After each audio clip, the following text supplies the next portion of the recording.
Hello, Shana Puthenkott here. നമ്മുടെ PYQ ഡിസ്കഷൻ്റെ second പാർട്ടാണിത്. ഓക്കെ, റിസർച്ചിലെ PYQ ആണ് നമ്മൾ ഡിസ്കസ് ചെയ്തുകൊണ്ടിരുന്നത്. ഓക്കെ, 10 ക്വസ്റ്റ്യൻസ് നമ്മൾ ലാസ്റ്റ് എപ്പിസോഡിൽ ഡിസ്കസ് ചെയ്തിട്ടുണ്ടായിരുന്നു. So we are starting with 11th question. Okay, 11th question നോക്കാം. The criterion of transferability in qualitative research. ഇവിടെ ഞാൻ നേരത്തെ പറഞ്ഞ പോലെ കീവേഡുകൾ നോക്കണം. ട്രാൻസ്ഫറബിൾ, അതായത് എനിക്ക് ഒരെണ്ണത്തിൽ നിന്ന് മറ്റൊന്നിലേക്ക് എനിക്ക് ട്രാൻസ്ഫർ ചെയ്യാൻ പറ്റുന്നതാണ് ഇൻ ക്വാളിറ്റേറ്റീവ് റിസർച്ച്. അപ്പോൾ ക്വാളിറ്റേറ്റീവ് റിസർച്ചിൽ ട്രാൻസ്ഫറബിലിറ്റി എന്ന് പറയുന്നത് is equivalent to which of the following criteria in quantitative research എന്നാണ് ചോദിച്ചിട്ടുള്ളത്. അതായത് ക്വാളിറ്റേറ്റീവ് റിസർച്ചിൽ നമ്മൾ ട്രാൻസ്ഫറബിലിറ്റി എന്ന് പറയുന്ന ടേമാണ് ഉപയോഗിക്കുന്നതെങ്കിൽ ഈ സിമിലർ സംഭവത്തിന് ക്വാണ്ടിറ്റേറ്റീവ് റിസർച്ചിൽ എന്തായിരിക്കും യൂസ് ചെയ്യുക എന്നുള്ളതാണ് ചോദ്യം. ഓക്കെ, അപ്പോൾ ട്രാൻസ്ഫറബിലിറ്റി എന്ന് പറഞ്ഞിട്ടുണ്ടെങ്കിൽ ട്രാൻസ്ഫർ ചെയ്യാൻ പറ്റുന്നത് എന്നുള്ളൊരർത്ഥമാണല്ലോ അല്ലേ. നമ്മൾ ട്രാൻസ്ഫർ ചെയ്യുന്നത്, അതായത് നമുക്ക് ഒന്നിൽ നിന്ന് മറ്റൊന്നിലേക്ക് ട്രാൻസ്ഫർ ചെയ്യാൻ പറ്റുന്നത്. ഇത് കേൾക്കുന്ന സമയത്ത് എന്തെങ്കിലും കണക്റ്റ് ആവുന്നുണ്ടോ? എക്സ്റ്റേണൽ വാലിഡിറ്റി നമ്മൾ ഇത് തന്നെയല്ലേ പറഞ്ഞത്. എൻ്റെ റിസർച്ച് ശരിയായി, എനിക്കത് മറ്റുള്ളതിലേക്കും അപ്ലൈ ചെയ്യാൻ പറ്റുന്നതാണ് എക്സ്റ്റേണൽ വാലിഡിറ്റി എന്ന് പറഞ്ഞു. അപ്പോൾ ട്രാൻസ്ഫറബിലിറ്റിയും എക്സ്റ്റേണൽ വാലിഡിറ്റിയും സെയിം അല്ലേ? എന്തായിരിക്കും ആൻസർ വരിക? External validity. അപ്പോൾ ക്വാളിറ്റേറ്റീവ് റിസർച്ചിൽ ട്രാൻസ്ഫറബിലിറ്റി എന്ന് പറയും, അത് ക്വാണ്ടിറ്റേറ്റീവ് റിസർച്ചിൽ വരുമ്പോഴത്തേക്കും നമ്മൾ എക്സ്റ്റേണൽ വാലിഡിറ്റി എന്നതിനെ വിളിക്കും. I hope that's clear. Okay, 12th question ഒരു എന്താണ് ജനറൽ ക്വസ്റ്റ്യൻ അല്ലെങ്കിൽ ഒരു തിയററ്റിക്കൽ ബേസ്ഡ് ആയിട്ടുള്ള ഒരു ക്വസ്റ്റ്യൻ ആണ്. കറക്റ്റ് ഒരു ഐഡിയ ചോദിച്ചേക്കുന്നത് ഇത്രയേ ഉള്ളൂ. SSCI എന്ന് പറയുന്നതിൻ്റെ ഫുൾ ഫോം എന്താണെന്ന്. അപ്പോൾ ഇടയ്ക്ക് ഫുൾ ഫോമും ചോദിക്കാറുണ്ട്. ഇതുപോലത്തെ വളരെ ഡയറക്റ്റ് ആയിട്ടുള്ള ക്വസ്റ്റ്യൻസും നമുക്ക് എക്സ്പെക്റ്റ് ചെയ്യാവുന്നതാണ്. ഓക്കെ, അപ്പോൾ നമ്മൾ ആ രീതിയിലും നമ്മൾ പ്രിപ്പയർഡ് ആയിട്ടിരിക്കണം എന്നാണ് പറയാൻ വന്നത്. ഓക്കെ, അപ്പോൾ SCI എന്ന് പറയുന്നത് സോഷ്യൽ സയൻസ് സൈറ്റേഷൻ ഇൻഡെക്സ് ആണ്. ഇനി എന്താണ് ഈ സോഷ്യൽ സയൻസ് സൈറ്റേഷൻ ഇൻഡെക്സ് എന്ന് പറയുന്നത്? അത് ഒരു സൈറ്റേഷൻ ഡേറ്റാബേസ് ആണ്. ഇത് നമുക്ക് സൈറ്റേഷനൊക്കെ നമുക്ക് സോഷ്യൽ സയൻസുമായി ബന്ധപ്പെട്ട റിസർച്ചൊക്കെ ചെയ്യുമ്പോൾ നമുക്ക് അതിന് വേണ്ട ഡേറ്റാബേസ് കളക്ട് ചെയ്യാൻ നമ്മളെ ഹെൽപ്പ് ചെയ്യുന്ന ഒരു ഡേറ്റാബേസ് ആണത്. Okay, and it provide access to bibliographic information, author abstract, ഇതുപോലെ അതായത് ഓതറുമായി റിലേറ്റ് ചെയ്തിട്ടുള്ള കാര്യങ്ങൾ, അതിനകത്ത് റെഫർ ചെയ്തിട്ടുള്ള പുസ്തകങ്ങളുമായി ബന്ധപ്പെട്ട കാര്യങ്ങളൊക്കെ നമുക്ക് പറഞ്ഞു തരുന്ന, അല്ലെങ്കിൽ അതിനൊക്കെ റഫറൻസ് ആയിട്ട് നമുക്ക് സോഷ്യൽ സയൻസ് റിസർച്ചുമായി ബന്ധപ്പെട്ട് നമുക്ക് എന്തെങ്കിലും റഫറൻസ് വേണമെങ്കിൽ നോക്കാൻ പറ്റുന്ന ഒരു ഡേറ്റാബേസ് ആണ് സോഷ്യൽ സയൻസ് സൈറ്റേഷൻ ഇൻഡെക്സ് എന്നുള്ളത് സിമ്പിളായിട്ട് മനസ്സിലാക്കുക. ഓക്കെ, അടുത്തത് കവേർട്ട് റിസർച്ച് ആണ്. കവേർട്ട് എന്ന് പറയുമ്പോൾ തന്നെ എന്താണ്? ഒവേർട്ടും ഉണ്ട് കവേർട്ടും ഉണ്ട്. ഇവിടെ മീനിങ് ഭയങ്കര ഇമ്പോർട്ടൻ്റ് ആണ്. വേർഡ്സിന് ഭയങ്കര ഇമ്പോർട്ടൻസ് ഉണ്ട്. നമ്മൾ റിസർച്ചുമായിട്ട് ഇത് മാത്രമല്ല, ഏത് ടോപ്പിക്ക് നമ്മൾ എടുത്താലും നമുക്ക് കിട്ടുന്ന വാക്കുകൾ അതായത് ചില ടെർമിനോളജികളുണ്ട്, അത് അങ്ങനെ തന്നെ പഠിച്ചു വെക്കണം. റിസർച്ചിൽ നമ്മൾ കവേർട്ട് ആവുക എന്ന് പറയുമ്പോൾ ഒളിപ്പിച്ച് വെക്കുക എന്നല്ല. ഒവേർട്ട് എന്ന് പറഞ്ഞു കഴിഞ്ഞാൽ വളരെ പ്രകടമായതാണ്. നമ്മൾ എക്സ്പ്ലിസിറ്റ് ഇംപ്ലിസിറ്റ് എന്ന് പറയില്ലേ, അതേപോലെ ഉപയോഗിക്കുന്ന 2 വാക്കുകളാണ് കവേർട്ട് ആൻഡ് ഒവേർട്ട് എന്ന് പറയുന്നത്. കവേർട്ട് എന്ന് പറയുന്നത് നമ്മൾ ഒളിപ്പിച്ച് വെക്കുന്നതും ഒവേർട്ട് എന്ന് പറയുന്നത് വളരെ പ്രകടമായതുമാണ്. അതേപോലെ തന്നെയാണ് എക്സ്പ്ലിസിറ്റ് എന്ന് പറയുന്ന പ്രകടമായതും ഇംപ്ലിസിറ്റ് എന്ന് പറയുന്നത് നമ്മൾ കുറച്ചൊന്ന് ഹൈഡ് ചെയ്ത് വെച്ചേക്കുന്നതുമാണ്. അപ്പോൾ കവേർട്ട് റിസർച്ച് എന്നത് എന്ത് ഇഷ്യൂമായിട്ടായിരിക്കും ബന്ധപ്പെടുന്നത്? അതായത് നമ്മളൊരു കാര്യം മറ്റാളിൽ നിന്ന് ഒളിപ്പിച്ചൊക്കെ വെക്കുമ്പോൾ അതെവിടെ എന്ത് ഇഷ്യൂ ഉണ്ടാവാനാണ് സാധ്യത? എത്തിക്കൽ ഇഷ്യൂ ആണ്. പേഴ്സണൽ ഇഷ്യൂ നമ്മൾ റിസർച്ചിലൊന്നും ഉണ്ടാവില്ല, പൊളിറ്റിക്കൽ ഇഷ്യൂ ഉണ്ടാവില്ല, ഹിസ്റ്റോറിക്കൽ ഉണ്ടാവില്ല. നമ്മളൊരു കാര്യം ഒരാളുടെ അടുത്ത് പറയാതെ അയാളുടെ പെർമിഷൻ എടുക്കാതെ എന്നൊക്കെ പറയുന്നത് എവിടെയാണ് വരാൻ ചാൻസ് ഉള്ളത്? എത്തിക്കൽ ഇഷ്യൂ ആവാനാണ് അതിന് ചാൻസ് ഉള്ളത്. ഓക്കെ, അപ്പോൾ എത്തിക്കൽ ഇഷ്യൂ ആയിരിക്കും കവേർട്ട് റിസർച്ച് എന്ന് പറയുന്നത്. Okay, so that is ethical issue. Okay, 14th question. Which of the following factors must be taken into account in quantitative research? Quantitative റിസർച്ചിൽ എന്തൊക്കെ കാര്യങ്ങൾ നമ്മൾ കൺസിഡർ ചെയ്യണം എന്നാണ്. അപ്പോൾ ക്വാണ്ടിറ്റേറ്റീവ് റിസർച്ചിൻ്റെ ഫീച്ചേഴ്സ് ഇതിൽ ഏതൊക്കെ ഉണ്ടെന്ന് നോക്കിയാൽ മതി. Measurement, causality, replication, exclusion of statistical analysis, less importance to standardisation. ഇതിൽ നിന്ന് 2 നമുക്ക് ഉറപ്പായിട്ട് ഒമിറ്റ് ചെയ്യാം. Less importance to standardisation. Standardised എന്ന് പറയുന്നത് നമ്മൾ എവിടെ ഉപയോഗിക്കുക? ക്വാണ്ടിറ്റേറ്റീവ് അല്ലേ? ക്വാണ്ടിറ്റേറ്റീവ് എപ്പോഴും സ്റ്റാൻഡേർഡൈസ്ഡ് ആയിരിക്കും അല്ലേ? സ്റ്റാൻഡേർഡൈസ്ഡ് എന്ന് പറയുമ്പോൾ ഒരു യുണീക്ക് ആയിട്ടുള്ള അല്ലെങ്കിൽ ഒരു സ്റ്റാൻഡേർഡ് മെഷർമെൻ്റ് എന്നൊക്കെ പറയുന്നത് എന്തായിരിക്കും? ക്വാണ്ടിറ്റി ആയിരിക്കുമല്ലോ. അപ്പോൾ ലെസ് ഇമ്പോർട്ടൻസ് എന്ന് പറയുമ്പോൾ അത് ക്വാണ്ടിറ്റേറ്റീവ് റിസർച്ചിൻ്റെ ഫീച്ചർ അല്ല അല്ലേ? നമ്മളടുത്ത് ക്വാണ്ടിറ്റേറ്റീവ് റിസർച്ചിൻ്റെ ഫീച്ചേഴ്സാണ് ചോദിച്ചിരിക്കുന്നത്. ലെസ് ഇമ്പോർട്ടൻസ് ടു സ്റ്റാൻഡേർഡൈസേഷൻ എന്ന് പറയുമ്പോൾ അത് ക്വാണ്ടിറ്റേറ്റീവ് റിസർച്ചിൻ്റെ ഫീച്ചർ അല്ല. എന്തുകൊണ്ടാണ്? സ്റ്റാൻഡേർഡൈസേഷൻ എന്നായിരുന്നെങ്കിൽ ഓക്കെ. ലെസ് ഇമ്പോർട്ടൻസ് എന്ന് പറയുമ്പോൾ സ്റ്റാൻഡേർഡൈസേഷൻ ഇമ്പോർട്ടൻസ് ഇല്ല എന്ന് പറയുമ്പോൾ അത് നമ്മുടെ ക്വാണ്ടിറ്റേറ്റീവ് റിസർച്ചിന് എതിരാണ്. അപ്പോൾ നമുക്ക് ഈ എന്താണേലും വരില്ല. ഈ വരുന്ന ഓപ്ഷൻ നമുക്ക് എന്താണേലും ഒമിറ്റ് ചെയ്യാം. പിന്നെ exclusion of statistical analysis. Statistical analysis നമ്മൾ എവിടെ യൂസ് ചെയ്യുക? സ്റ്റാറ്റിസ്റ്റിക്സ് മുന്നേ പറഞ്ഞിട്ടുണ്ടായിരുന്നു ക്വാണ്ടിറ്റേറ്റീവിൽ. അതിനെ എക്സ്ക്ലൂഡ് ചെയ്യുക എന്ന് പറയുമ്പോൾ അതിന് ഉപയോഗിക്കാതിരിക്കുക. അപ്പോൾ ഡിയും ഇയും വരില്ല അല്ലേ? ഡിയും ഇയും ക്വാണ്ടിറ്റേറ്റീവ് റിസർച്ചിൻ്റെ ഫീച്ചേഴ്സ് അല്ല. അപ്പോൾ ഡിയും ഇയും വരാത്ത ഓപ്ഷൻ ഏതാണ്? അത് ഒരേ ഒരു ഓപ്ഷനേ ഉള്ളൂ, ABC, that is option A. ഇനി നോക്കിയേ, ക്വാണ്ടിറ്റേറ്റീവ് റിസർച്ചിൽ മെഷർമെൻ്റ് ഉണ്ട്, കോസാലിറ്റി എന്ന് പറഞ്ഞാൽ കോസ് അല്ലേ, കാരണത്തിനെ പറ്റി പഠിക്കുന്നു, റെപ്ലിക്കേഷൻ, നമുക്ക് റെപ്ലിക്ക ഉണ്ടാക്കാൻ പറ്റണം അല്ലേ? അത് ക്വാണ്ടിറ്റേറ്റീവിൽ നമുക്ക് അതിൻ്റെ അതേ ഒരു റെപ്ലിക്ക ഉണ്ടാക്കാൻ പറ്റണം. അപ്പോൾ ABC എന്ന് പറയുന്നത് എന്താണ്? ക്വാണ്ടിറ്റേറ്റീവ് റിസർച്ചിൻ്റെ ഫീച്ചറായിട്ട് നമുക്ക് പറയാൻ പറ്റുന്ന കാര്യമാണ്. Very simple. നമ്മുടെ ആൻസർ എന്തായിരിക്കും? A, that is A, B and C. Next 15th question. I hope the screen is clear.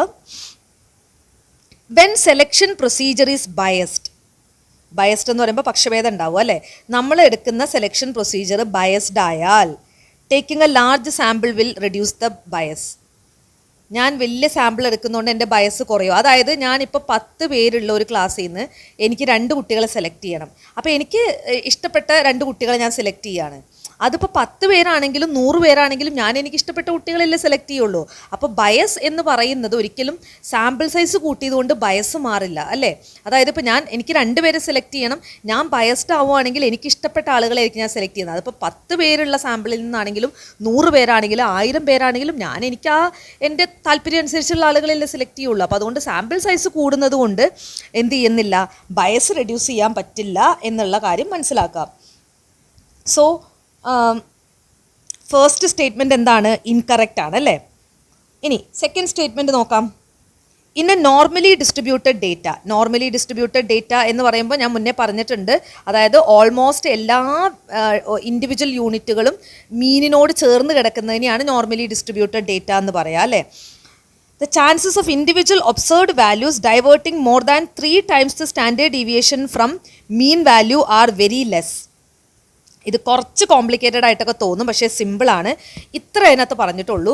Normally distributed ആയിട്ടുള്ള ഡേറ്റ എന്ന് പറയുമ്പോൾ നിങ്ങൾ മനസ്സിലാക്കേണ്ടത് നമ്മുടെ മെജോറിറ്റി ഓഫ് ഡേറ്റയും മീനിനോട് ചേർന്നായിരിക്കും. അതായത് 1, 5 ഒരു വാല്യൂ 105 വരില്ല അല്ലേ? ഏകദേശം എല്ലാം 40, 45, 50 ആ ഒരു റേഞ്ചിൽ മാത്രമായിട്ട് കിടക്കായിരിക്കും. അതുകൊണ്ടാണല്ലോ എല്ലാ വാല്യൂ മീനിനോട് ചേർന്ന് കിടക്കും എന്ന് പറയുന്നത്. അപ്പോൾ അതാണ് അവിടെ ഉദ്ദേശിച്ചത്. അങ്ങനത്തെ ഒരു അങ്ങനെ നോർമലി ഡിസ്ട്രിബ്യൂട്ടഡ് ആയിട്ടുള്ള ഒരു ഡേറ്റയിൽ ഇൻഡിവിജ്വൽ ഒബ്സർവ്ഡ് വാല്യൂ എന്ന് പറയുമ്പോൾ അതിനകത്ത് ഓരോ ഡേറ്റയും deviating more than 3 times the standard deviation, അതായത് ഈ മീനിൽ നിന്ന് ഡീവിയേറ്റ്, അതായത് 3 തവണ ഡീവിയേറ്റ് ചെയ്യാനുള്ള ചാൻസസ് ആർ വെരി ലെസ് എന്നാണ് പറഞ്ഞേക്കുന്നത്. ശരിയല്ലേ? അതായത് നമ്മൾ എന്താ പറഞ്ഞേക്കുന്നത്, നമ്മുടെ ഡേറ്റ നോർമലി ഡിസ്ട്രിബ്യൂട്ടഡ് ആണെങ്കിൽ നമ്മുടെ ഓരോ ഡേറ്റയും മീനിനോട് ചേർന്നായിരിക്കും കിടക്കുക. അതല്ലാതെ 3 ഇരട്ടിയായിട്ട് മീനിൽ നിന്ന് വിട്ടുപോകുന്നതായിരിക്കില്ല അല്ലേ? അടുത്തടുത്തായിരിക്കും നമ്മുടെ ഡേറ്റകൾ കിടക്കുക. അപ്പോൾ ആ സ്റ്റേറ്റ്മെൻറ്റ് റോങ് ആണ്. ആ സ്റ്റേറ്റ്മെൻറ്റ് ട്രൂ ആണ്. ആർ വെരി ലെസ് എന്നാണ് പറഞ്ഞേക്കുന്നത്. അതിനുള്ള സാധ്യത വളരെ കുറവാണെന്നാണ് പറഞ്ഞേക്കുന്നത്. അപ്പോൾ അത് കറക്റ്റാണ്. അപ്പോൾ ആദ്യത്തെ സ്റ്റേറ്റ്മെൻറ്റ് ഇൻകറക്റ്റും രണ്ടാമത്തെ സ്റ്റേറ്റ്മെൻറ്റ് കറക്റ്റും ആണ്. So the answer is option D. ഒന്നുകൂടെ ഞാൻ ആ രണ്ടാമത്തെ സ്റ്റേറ്റ്മെൻറ്റ് പറയാം. നോർമലി ഡിസ്ട്രിബ്യൂട്ടഡ് ഡേറ്റ എന്ന് പറയുന്നത് എൻ്റെ ഓരോ ഇൻഡിവിജ്വൽ ഡേറ്റയും ഏകദേശം അടുത്തടുത്തായിരിക്കും. അതുകൊണ്ടാണ് ഞാൻ ആവറേജ് എടുക്കുന്ന സമയത്ത് എൻ്റെ ഓരോ ഇൻഡിവിജ്വൽ യൂണിറ്റിൽ നിന്നും ഒത്തിരി ദൂരെ അല്ലാത്തൊരു ആവറേജ് ആയിരിക്കും എനിക്ക് കിട്ടുന്നത്. ഇപ്പോൾ എൻ്റെ ഒരു വാല്യൂ 5ഉം 1 105 ആണെങ്കിൽ ഞാൻ എന്താണെങ്കിലും അതിൻ്റെ ആവറേജ് എടുക്കുമ്പോൾ it would be somewhere around 50 ആയിരിക്കും. അപ്പോൾ എൻ്റെ 2 എന്ന് പറയുന്ന വാല്യൂ 105 എന്ന് പറയുന്ന വാല്യൂ 50 നിന്ന് എത്രയോ വ്യത്യാസത്തിലാണ് കിടക്കുന്നത്. അപ്പോൾ അത് നോർമലി ഡിസ്ട്രിബ്യൂട്ടഡ് ഡേറ്റ അല്ല. അപ്പോൾ നോർമലി ഡിസ്ട്രിബ്യൂട്ടഡ് ഡേറ്റയിൽ ഓരോ ഇൻഡിവിജ്വൽ യൂണിറ്റും 3 ഇരട്ടിയായിട്ട് സ്റ്റാൻഡേർഡ് ഡീവിയേഷൻ, അതായത് മീനിൽ നിന്ന് മാറി നിൽക്കാനുള്ള സാധ്യത വളരെ കുറവാണെന്നാണ്. അതായത് അതിൻ്റെ അർത്ഥം എന്താണ്? ഓരോ ഇൻഡിവിജ്വൽ ഡേറ്റയും മീനിനോട് ചേർന്നായിരിക്കും കിടക്കുക എന്നാണ് അത് പറഞ്ഞിരിക്കുന്നത്, അല്ലേ? അപ്പോൾ ആ സ്റ്റേറ്റ്മെൻറ്റ് കറക്റ്റ് ആണല്ലോ. സോ നമ്മുടെ ആൻസർ എന്തായിരിക്കും? ഓപ്ഷൻ ഡി അല്ലേ? Statement 1 is correct and statement 1 is incorrect and statement 2 is correct. അപ്പോൾ 15th ക്വസ്റ്റ്യൻ്റെ answer is option D. Clear ആണല്ലോ? കുറച്ച് കോംപ്ലിക്കേഷനൊക്കെ ഉണ്ടാവും. അതായത് ആ സ്റ്റാൻഡേർഡ് ഡീവിയേഷൻ അതൊന്ന് വരച്ചും അല്ലെങ്കിൽ ഒരു 3-4 തവണ അത് തന്നെ ഒന്ന് പറഞ്ഞ് അതൊന്ന് പഠിക്കാം. ഓക്കെ, ഇനി 16th ക്വസ്റ്റ്യൻ നോക്കാം.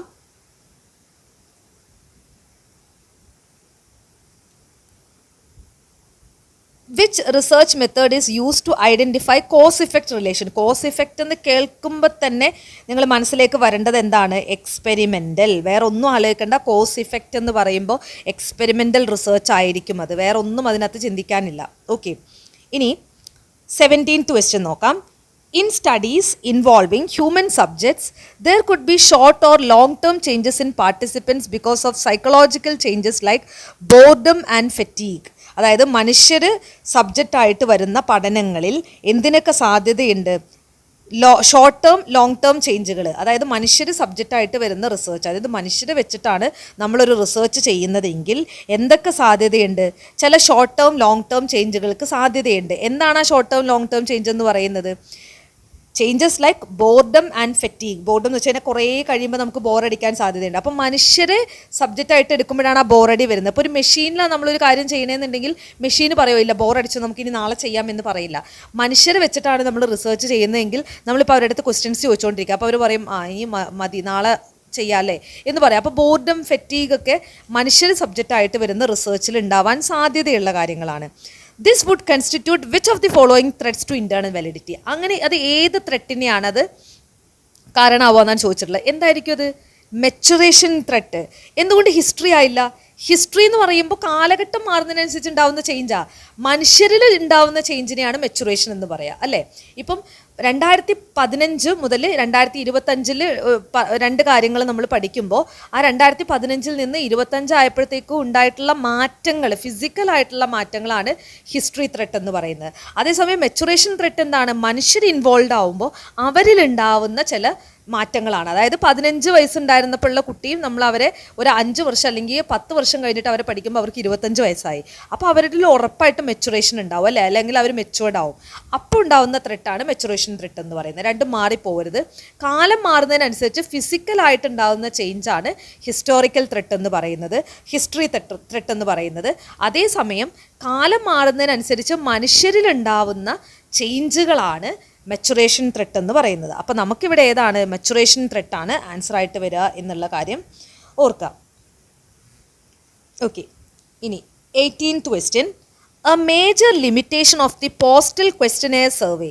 അതായത് നമ്മൾ പോസ്റ്റൽ വഴിയാണ് ക്വസ്റ്റനെയർ കൊടുക്കുന്നത് സർവേക്ക് വേണ്ടിയിട്ട്. അങ്ങനെയാണെങ്കിൽ അതിനുണ്ടാവാൻ സാധ്യതയുള്ള ഒരു ലിമിറ്റേഷൻ എന്താണെന്നാണ്? Need for supplementary question. Supplementary questions കൊടുക്കേണ്ടി വരുന്നു. സപ്ലിമെൻ്ററി എന്ന് പറയുമ്പോൾ ഇപ്പോൾ ചില ക്വസ്റ്റ്യൻസ് മനസ്സിലാവാതെ വരുമ്പോൾ നമ്മൾ സപ്ലിമെൻ്ററി കൊടുക്കേണ്ടി വരുന്നത്, അതൊന്നും അവിടുത്തെ ലിമിറ്റേഷൻ ഒന്നല്ല. അവൈലബിലിറ്റി ഓഫ് എക്സ്ട്രാ ഡേറ്റയുടെ അവൈലബിലിറ്റി അതൊരു ലിമിറ്റേഷനായിട്ട് നമുക്ക് പറയാൻ പറ്റുമോ? ഇല്ല. Need for A covering letter. ഒരു കവറിംഗ് ലെറ്റർ ഒക്കെ കൊടുക്കേണ്ടി വരുന്നു. അതിൻ്റെ ഒന്നും ആവശ്യമില്ല. നമ്മൾ പോസ്റ്റലായിട്ട് സർവേ അയച്ചു കൊടുക്കുന്ന സമയത്ത് കവറിംഗ് ലെറ്റർ കൊടുക്കേണ്ടി വരും എന്ന് പറയുന്ന ഒരു ലിമിറ്റേഷൻ ഒന്നല്ല. നമുക്ക് വേണമെങ്കിൽ കവറിംഗ് ലെറ്റർ അങ്ങ് കൊടുത്താൽ പോരെ. അതെങ്ങനെ ഒരു ലിമിറ്റേഷൻ ആവുന്നത്? Higher rate of non response. അതായത് നമ്മൾ പോസ്റ്റൽ അയച്ചു കൊടുത്തു, എത്ര പേര് അത് ചെയ്തിട്ട് തിരിച്ച് നമുക്ക് അയച്ചു തരും? അപ്പോൾ അവിടെ നോൺ റെസ്പോൺസിൻ്റെ റേറ്റ് വളരെ കൂടുതലായിരിക്കും. അതാണ് നമ്മൾ ലിമിറ്റേഷനായിട്ട് പറയേണ്ടത്. മറ്റേതൊക്കെ നമുക്ക് സോൾവ് ചെയ്യാവുന്നതാണ്. ഇപ്പോൾ സപ്ലിമെൻ്ററി ക്വസ്റ്റ്യൻ ആവശ്യമുണ്ടെന്ന് വിചാരിക്കുക. സപ്ലിമെൻ്ററി ക്വസ്റ്റ്യനും കൂടെ ടൈപ്പ് ചെയ്തിട്ട് അത് പ്രിൻ്റ് എടുത്തിട്ട് അയച്ചു കൊടുത്താൽ പോരെ, അവിടെ പ്രശ്നം തീർന്നല്ലോ. Availability of extra data available ആയിരിക്കുന്നത് അതൊരു പ്രശ്നമേ അല്ല. Need for covering letter extra വെച്ചാൽ മതിയല്ലോ, അപ്പോൾ അവിടെ പ്രശ്നം തീർന്നു. പക്ഷേ എന്താണ് നമുക്ക് അതായത് നമുക്ക് സോൾവ് ചെയ്യാൻ പറ്റാത്തൊരു ഇഷ്യൂ എന്താണ്? ഒരു ലിമിറ്റേഷൻ എന്താണ്? പോസ്റ്റൽ വഴി കൊടുക്കുന്ന സമയത്ത് റേറ്റ് ഓഫ് നോൺ റെസ്പോൺസ് വളരെ കൂടുതലായിരിക്കും എന്നുള്ളതാണ്. അതായത് എത്ര പേര് ഇതിന് മറുപടി തരും എന്നുള്ള കാര്യം നമുക്ക് ഉറപ്പ് പറയാൻ പറ്റില്ല എന്നുള്ളതാണ് അതിൻ്റെ ഒരു ലിമിറ്റേഷനായിട്ട് നമുക്ക് പറയാൻ പറ്റുന്നത്. ഓക്കെ, നിങ്ങൾക്ക് മനസ്സിലാവുന്നുണ്ടെന്നാണ് വിചാരിക്കുന്നത്. ഓക്കെ, 19th ക്വസ്റ്റ്യൻ നോക്കാം. The photo elicitation technique is used in. Photo elicitation എന്ന് പറയുന്നത് നമ്മളിപ്പം ഒരു ഇൻ്റർവ്യൂ ചെയ്തുകൊണ്ടിരിക്കുന്ന സമയത്ത് ഒരു ഫോട്ടോ കാണിച്ചൊക്കെ കൊടുത്തിട്ട് നമ്മൾ അയാളെ മെമ്മറി അയാളെ ഓർത്തെടുക്കാൻ അയാളെ സഹായിക്കുന്നത്. ഇത് കണ്ടതായിട്ട് ഓർക്കുന്നുണ്ടോ, ഇത് കണ്ടിട്ട് നിങ്ങൾക്ക് എന്താ തോന്നുന്നത്, ഇത് നിങ്ങൾ എവിടെയെങ്കിലും കണ്ടിട്ടുണ്ടോ, ഇതിനെപ്പറ്റി നിങ്ങളുടെ അഭിപ്രായം എന്താണെന്നൊക്കെ പറഞ്ഞിട്ട് ഒരു ഫോട്ടോ കാണിച്ചു കൊടുക്കുന്നതിനെയാണ് ഫോട്ടോ എലിസിറ്റേഷൻ എന്ന് പറയുക. ആ ഫോട്ടോ കാണിക്കുന്നതിലൂടെ അയാളുടെ ഉള്ളിലൊരു മെമ്മറി അയാൾക്ക് പെട്ടെന്ന് കണക്റ്റ് ആവുമോ ഈ ഫോട്ടോ കാണിക്കുമ്പോൾ, ഓക്കെ അപ്പോൾ അയാൾക്ക് അതിനെപ്പറ്റി പറയാൻ കുറച്ചും കൂടെ പെട്ടെന്ന് അയാൾക്ക് അതിനെപ്പറ്റി പറയാൻ പറ്റും. അതിനെയാണ് ഫോട്ടോ എലിസിറ്റേഷൻ ടെക്നീക്ക് എന്ന് പറയാം. ഇത് എവിടെയാണ് യൂസ് ചെയ്യാന്നാണ്? എക്സ്പെരിമെൻ്റൽ റിസർച്ചിൽ അത് യൂസ് ചെയ്യുമോ? ഇല്ല. വിഷ്വൽ എത്തനോഗ്രഫിക്ക് സാധ്യതയുണ്ട്. കാരണം ഈ ഫോട്ടോ എലിസിറ്റേഷൻ എന്ന് കേട്ടപ്പോൾ തന്നെ നിങ്ങൾക്ക് മനസ്സിലായി അതൊരു ക്വാളിറ്റേറ്റീവ് മെത്തേഡാണ്. കാരണം ഇൻ്റർവ്യൂവിലൊക്കെ ആയിരിക്കുമല്ലോ നമ്മൾ ഈ ഫോട്ടോ കാണിച്ചു കൊടുത്തിട്ട് നമ്മളിതൊക്കെ ചെയ്യുന്നത്. അപ്പോൾ JB ജംഗ്ഷനിൽ ജോൺ ബ്രിട്ടാസ് ഇൻ്റർവ്യൂ ചെയ്യുന്ന സമയത്ത് ഇടയ്ക്ക് സ്ക്രീനിൽ ആളെ കൊണ്ടുവന്നിട്ട് അവർ ക്വസ്റ്റ്യൻ ചോദിക്കുന്നതല്ലേ, അങ്ങനെയൊക്കെ ചെയ്യുന്ന പരിപാടി ഉണ്ടല്ലോ. അപ്പോൾ അത് വീഡിയോ ആണ്, പക്ഷേ ഒരു ഫോട്ടോ കാണിച്ചിട്ട് അങ്ങനെ എന്തെങ്കിലുമൊക്കെ ചോദിക്കുകയാണെങ്കിൽ അത് ഫോട്ടോ എലിസിറ്റേഷൻ ആണ്. അപ്പോൾ ഉറപ്പായിട്ടൊരു ക്വാളിറ്റേറ്റീവ് റിസർച്ചിലായിരിക്കും അത് നടത്തുന്നത്. അപ്പോൾ എക്സ്പെരിമെൻ്റൽ റിസർച്ച് ഒരിക്കലും വരില്ല. അപ്ലൈഡ് റിസർച്ചിൽ ഫോട്ടോ ഒക്കെ കാണിച്ചു കൊടുത്ത് അതാണോ? അല്ല, നമ്മൾ റിസർച്ച് അപ്ലൈ ചെയ്യുമല്ലേ. കണ്ടന്റ് അനാലിസിസ് അനലൈസ് ചെയ്യുമ്പോൾ നമ്മൾ ഈ ഫോട്ടോ എലിസിറ്റേഷനൊക്കെ എന്തിനാണ് ചെയ്യേണ്ട ആവശ്യമില്ല. വിഷ്വൽ എത്തനോഗ്രഫി എന്ന് പറയുന്നത് എത്തനിസിറ്റിയെ കുറിച്ചിട്ടുള്ള പഠനമാണ് അല്ലേ. എത്തനിസിറ്റിയെ കുറിച്ച് പഠിക്കുക എന്ന് പറയുമ്പോൾ ക്വാളിറ്റേറ്റീവ് റിസർച്ചാണ്. അപ്പോൾ ഒരു പ്രത്യേക എത്തനിക് ഗ്രൂപ്പിനെ പറ്റി പഠിക്കുമ്പോൾ നമുക്ക് അവരെ ഇൻ്റർവ്യൂ ചെയ്യുന്ന സമയത്ത് നമുക്ക് ഉപയോഗിക്കാവുന്ന ഒരു ടെക്നീക്കാണ് എന്ത്? ഫോട്ടോ എലിസിറ്റേഷൻ ടെക്നീക്ക് എന്ന് പറയുന്നത്. അപ്പോൾ ഒരു ഫോട്ടോ കാണിച്ചു കൊടുത്തിട്ട് ഇത് നിങ്ങൾ എന്തിനാണ് ഉപയോഗിക്കുന്നത്, അങ്ങനെ ആ രീതിയിലേക്ക് നമുക്ക് എന്തെങ്കിലുമൊക്കെ ക്വസ്റ്റ്യൻസ് ചോദിക്കാം. ഓക്കെ, ഞാനൊരു എക്സാമ്പിൾ പറഞ്ഞാണ്. അങ്ങനെ മീൻസ് എക്സാക്റ്റ് ആയിട്ട് അതിൻ്റെ ഒരു എക്സാമ്പിളൊന്നുമല്ല, എന്നാലും നിങ്ങൾക്കത് മനസ്സിലാവാൻ വേണ്ടി പറഞ്ഞാണ്. I hope that's clear. അതായത് വിഷ്വൽ എത്തനോഗ്രഫി എന്ന് പറയുന്നത്, വിഷ്വൽ എത്തനോഗ്രഫിയിൽ നമ്മൾ ഏതെങ്കിലുമൊക്കെ ഒരു ഫോട്ടോ കാണിച്ചു കൊടുത്തിട്ട് അവരുടെ മെമ്മറി ഇൻസ്റ്റിൽ ചെയ്യാനും ഒക്കെ നമ്മൾ try ചെയ്യുന്നതിനെയാണ് visual എത്തനോഗ്രഫിയിൽ photo elicitation technique എന്ന് പറയുന്നത്. So that is visual ethnography. ഇനി 20ാമത്തെ ക്വസ്റ്റ്യൻ ഒരു സ്റ്റേറ്റ്മെൻറ്റ് ക്വസ്റ്റ്യൻ ആണ്. അപ്പോൾ അതിന് മുന്നേ ആയിട്ട് ഇത് ഗ്രൗണ്ടഡ് തിയറി എന്ന് പറയുന്ന ഒരു തിയറിയെ പറ്റിയിട്ട് ആണ് പറയുന്നത്. അപ്പോൾ എന്താണ് ഈ ഗ്രൗണ്ടഡ് തിയറി എന്നുള്ളത് ആദ്യം പറഞ്ഞിട്ട് അതിൻ്റെ ആൻസറിലേക്ക് പോകുന്നതായിരിക്കും കുറച്ചും കൂടെ നല്ലത്. Grounded theory research is A qualitative research method. അപ്പോൾ ഗ്രൗണ്ടഡ് തിയറി എന്ന് കേൾക്കുമ്പോൾ തന്നെ മനസ്സിലേക്ക് വരേണ്ടത് അതൊരു ക്വാളിറ്റേറ്റീവ് റിസർച്ച് ആണ്. വേറെ theory is developed directly from data collected through systematic analysis. അതായത് ഗ്രൗണ്ടഡ് തിയറി എന്ന് പറയുന്ന തിയറി എങ്ങനെയാണ് ഡെവലപ്പ് ചെയ്തേക്കുന്നത്, അല്ലെങ്കിൽ എങ്ങനെയാണ് നടക്കുന്നത്? ഒരു തിയറി ഡെവലപ്പ് ചെയ്യുകയാണ്. എവിടെ നമ്മൾ തിയറി ഡെവലപ്പ് ചെയ്യുന്നത്? Directly from data collected. നമ്മൾ കളക്ട് ചെയ്തേക്കുന്ന ഡേറ്റയിൽ നിന്ന് നമ്മളൊരു തിയറിയിലേക്ക് എത്തിച്ചേരുന്ന ആ ഒരു ടൈപ്പ് ഓഫ് റിസർച്ചിനെയാണ് ഗ്രൗണ്ടഡ് തിയറി റിസർച്ച് എന്ന് പറയുക. എഗെയിൻ അതൊരു ക്വാളിറ്റേറ്റീവ് റിസർച്ച് ആണെന്നുള്ളതും മനസ്സിലാക്കുക. Okay, meaning directly from the data collected through systematic analysis, meaning the researcher starts with empirical observation and gradually construct a theory based on the patterns and insights emerging from the data. ഡേറ്റയിൽ നിന്ന് researcher ഒരു തിയറിയിലേക്ക് എത്തിച്ചേരുന്നതാണ് grounded theory എന്ന് പറയുന്നത്. അതായത് researcher കുറേ data collect ചെയ്തു, ആ collect ചെയ്ത ഡേറ്റേനെ ബേസ് ചെയ്തിട്ട് അത് റിലേറ്റ് ചെയ്തിട്ട് ഒരു തിയറിയിലേക്ക് എത്തിച്ചേരുവാണ് റിസർച്ചർ ചെയ്യുന്നത്. ഇതിനെയാണ് ഗ്രൗണ്ടഡ് തിയറി എന്ന് പറയുന്നത്. Okay, it is considered as an inductive approach. ഇതൊരു ഇൻഡക്റ്റീവ് അപ്രോച്ച് ആണെന്നും കൂടെ മനസ്സിലാക്കുക. Okay, this type of research is appropriate when little is known about A phenomena. ഒരു കാര്യത്തിനെ പറ്റി വളരെ കുറച്ച് അറിവ് മാത്രമാണെങ്കിൽ നമുക്ക് ഇതുപോലത്തെ ഗ്രൗണ്ടഡ് റിസർച്ച് ഒക്കെ ചെയ്യാം. ഓക്കെ, ഇനി നമുക്ക് ക്വസ്റ്റ്യനിലേക്ക് പോവാം. The coding is an important process in grounded theory in which data are classified into well-defined categories. ശരിയാണ്. അതായത് ഗ്രൗണ്ടഡ് തിയറിയിലെ ഒരു ഇമ്പോർട്ടൻറ്റ് പ്രോസസ്സാണ് കോഡിംഗ് എന്ന് പറയുന്നത്. അവിടെ കോഡിങ്ങിൽ എന്താ ചെയ്യുന്നത്? ഡേറ്റേനെ കൃത്യമായിട്ട് ക്ലാസിഫൈ ചെയ്യുകയാണ് into well defined categories. വളരെ ഡിഫൈൻഡ് ആയിട്ടുള്ള കാറ്റഗറീസ് ആയിട്ട് നമ്മൾ ഡേറ്റേനെ ക്ലാസിഫൈ ചെയ്യുന്നതിനെയാണ് കോഡിംഗ് എന്ന് പറയുക. അപ്പോൾ ഗ്രൗണ്ടഡ് തിയറിയിൽ നമ്മൾ യൂസ് ചെയ്യുന്ന ഒരു ടെക്നീക്ക് തന്നെയാണ് കോഡിംഗ് എന്ന് പറയുന്നത്. So that is correct. Researcher's interpretation decides his or her emergent codes in grounded theory. അതായത് റിസർച്ചറിൻ്റെ ഇൻ്റർപ്രിട്ടേഷൻ എന്ത് ഡിസൈഡ് ചെയ്യുന്നു? His or her emergent code in the grounded theory and different types of coding are identified. അതായത് ഒരു റിസർച്ചറിൻ്റെ coding അവിടെ വരുന്നുണ്ട്. അപ്പോൾ coding എന്ന് നമ്മൾ പറഞ്ഞല്ലോ, അതായത് ഓരോ ഡേറ്റനെയും ക്ലാസിഫൈ ചെയ്യുന്നതാണ് വെൽ ഡിഫൈൻഡ് കാറ്റഗറി ആയിട്ട്. അത് ഈസ് റിസർച്ചേഴ്സ് ഇൻ്റർപ്രിട്ടേഷൻ അല്ലേ. റിസർച്ചറിൻ്റെ ഇൻ്റർപ്രിട്ടേഷനാണ് എന്ത് ഡിസൈഡ് ചെയ്യുന്നത്? His or her emergent code. അതായത് ഇപ്പോൾ ഞാൻ ഒരു കോഡ് ഉണ്ടാക്കുന്നത് എൻ്റെ ഇൻ്റർപ്രിട്ടേഷനെ ബേസ് ചെയ്തിട്ടായിരിക്കും എന്നാണ് പറയുന്നത്. ക്വാളിറ്റേറ്റീവ് ആണെന്ന് നേരത്തെ പറഞ്ഞു. അപ്പോൾ അവിടെ എന്തായിരിക്കും? അത് സബ്ജക്റ്റീവ് ആയിരിക്കില്ലേ. അപ്പോൾ എൻ്റെ ഇൻ്റർപ്രിട്ടേഷനെ ബേസ് ചെയ്തിട്ടാണ് ഞാനൊരു കോഡ് ചെയ്യുന്നത്. അപ്പോൾ ഗ്രൗണ്ടഡ് തിയറി, ക്വാളിറ്റേറ്റീവ് എന്ന് രണ്ട് കാര്യങ്ങൾ ചേർത്ത് മനസ്സിലാക്കുമ്പോൾ തന്നെ ഇവിടെ നമ്മുടെ ഡേറ്റ സബ്ജക്റ്റീവ് ആയിരിക്കും, അല്ലെങ്കിൽ റിസർച്ചിൻ്റെ അപ്രോച്ച് സബ്ജക്റ്റീവ് ആയിരിക്കും അല്ലേ. ക്വാളിറ്റേറ്റീവ് ആയതുകൊണ്ട് സബ്ജക്റ്റീവ് ആയിരിക്കും. ക്വാണ്ടിറ്റേറ്റീവ് ആണെങ്കിലോ ഒരിക്കലും സബ്ജക്റ്റീവ് ആവാൻ പറ്റില്ല അല്ലേ. ഇപ്പോൾ 100 കിലോ എന്ന് പറയുമ്പോൾ എനിക്കും നിങ്ങൾക്കും എല്ലാവർക്കും ഇത് 100 കിലോ. ഇപ്പോൾ ഞാൻ പറയുകയാണെങ്കിൽ എൻ്റെ പെർസ്പെക്റ്റീവിൽ ഇത് 100 അല്ല എന്ന് എനിക്ക് പറയാൻ പറ്റുമോ? ഇല്ല. പക്ഷെ ഒരു കവിത വായിച്ചിട്ട് എനിക്ക് എന്ത് പറയാം? എനിക്കിതിനെപ്പറ്റി തോന്നുന്നത് ഇതാണ് എന്ന് പറയാം. നിങ്ങൾക്ക് ചിലപ്പോൾ വേറൊരു കാര്യമായിരിക്കും തോന്നുന്നത്. അവിടെ എനിക്കും നിങ്ങൾക്കൊക്കെ വ്യത്യസ്ത അഭിപ്രായങ്ങൾ ഉണ്ടാവും. അതെന്തുകൊണ്ടാണ്? അത് ക്വാളിറ്റേറ്റീവാണ്. ക്വാണ്ടിറ്റേറ്റീവിൽ ഒറ്റ അഭിപ്രായം ഉണ്ടാവുള്ളൂ. അപ്പോൾ ഇൻ്റർപ്രിട്ടേഷൻ, റിസർച്ചറിൻ്റെ ഇൻ്റർപ്രിട്ടേഷൻ എന്നൊക്കെ പറയുമ്പോൾ ക്വാളിറ്റേറ്റീവാണ്. അപ്പോൾ നമുക്കറിയാം ഗ്രൗണ്ടഡ് തിയറി എന്ന് പറയുന്നത് ക്വാളിറ്റേറ്റീവ് ആണ് എന്നറിയാം. അപ്പോൾ അവിടെ അത് പോസിബിൾ ആണ് എന്നുള്ളതും മനസ്സിലായി. So the answer is option A, that is both statement 1 and 2 are true. I hope this is clear.